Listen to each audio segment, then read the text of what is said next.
ఇలాంటి ఫోటోస్ మీరు ఎలా క్రియేట్ చేయాలో చెప్తా. ఇవే కాకుండా మీ ఫొటోస్లో కూడా వేరే ఫేస్ అయితే పెట్టచ్చు. సో అది కూడా ఎట్లనో చెప్తా. ఇప్పుడే వీడియోని లైక్ చేసుకొని మన పేజ్ని అయితే ఫాలో అయిపోండి.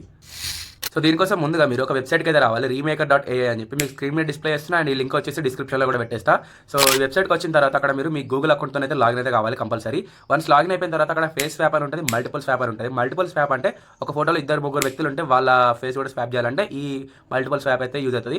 సో నేను ఇప్పుడు సింగిల్ది కాబట్టి సింగిల్దే చూపిస్తున్నా ఫేస్ స్వాప్ అనేది. అది క్లిక్ చేసినాక మీకు అక్కడ అప్లోడ్ ఇమేజ్ వస్తుంది. మీరు ఏ ఫోటోలో ఇమేజ్ అయితే పెట్టాలనుకుంటారో ఆ ఇమేజ్ అయితే అక్కడ అప్లోడ్ చేయండి. వన్స్ అప్లోడ్ చేసిన తర్వాత అక్కడ స్వాప్ ఫేస్ దగ్గర మీరు ఏ అయితే ఫేస్ని పెట్టాలనుకుంటారో ఆ ఫేస్ని అక్కడ అప్లోడ్ అయితే చేయండి. వన్స్ అప్లోడ్ చేసి క్రియేట్ చేసిన తర్వాత అక్కడ మీకు కొన్ని సెకండ్స్లో మీకు డౌన్లోడ్ చేసుకోమని ఇమేజ్ అయితే వస్తుంది. సో మీరు చూడొచ్చు. అండ్ ఇందులో మీరు అన్లిమిటెడ్గా అయితే ఫోటోస్ అయితే క్రియేట్ చేయరాదు. సో వన్స్ క్రియేట్స్ అనేది అయిపోయాక మీరు ఖచ్చితంగా పర్చేజ్ చేయమంటుంది. అప్పుడు ఏముంది ఇంకో అకౌంట్ క్రియేట్ చేసుకొని ఇంకో అకౌంట్ లాగానే చేయడమే. అండ్ ఇట్లా ఎక్కువ ఎవరైతే ఫోటోస్ క్రియేట్ చేస్తారో సో వాళ్ళకి ఈ వీడియో అయితే ఖచ్చితంగా షేర్ చేయండి. మర్చిపోకుండా ఛానల్ అయితే సబ్స్క్రైబ్ చేసుకోండి.